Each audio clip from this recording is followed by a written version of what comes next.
Tęsiant besiplečiančių gyvenamųjų teritorijų, aplink Klaipėdą temą, parengėme dar vieną video apžvalgą iš paukščio skrydžio. Šį kartą pažvelgsime į kone sparčiausiai naujakurių apgyvendinamas teritorijas, tiesiogiai besiribojančias su Klaipėda.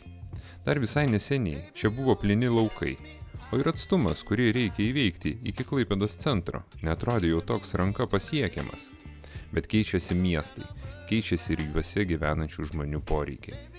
Dabar didelė dalis žmonių pageidauja gyventi užmiestyje.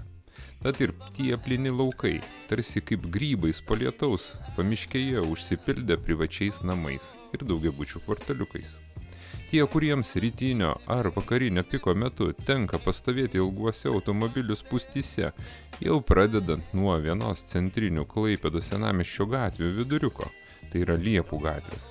Tam, kad išvažiuoti ar grįžti į namus, esančius už Palangos plento, patvirtintų, jog šiame kelio ruože galima praleisti ir gerą valandą.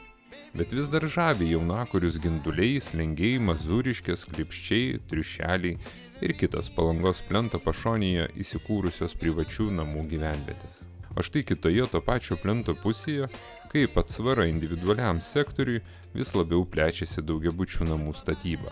Ir panašu, jog netolimoje ateityje ir iš šių teritorijų bus iškeltas vėjas, ganytis į kažkur toliau nuo uostamiesčio išlikusius laukus. Na, o mes ne ateityje, bet dabartyje, kuri neužtruks tapti praeitimi.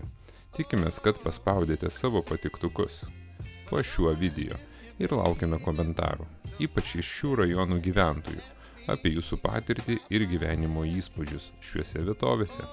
Kaip visada, ačiū, kad esate kartu su Klaipėda TV.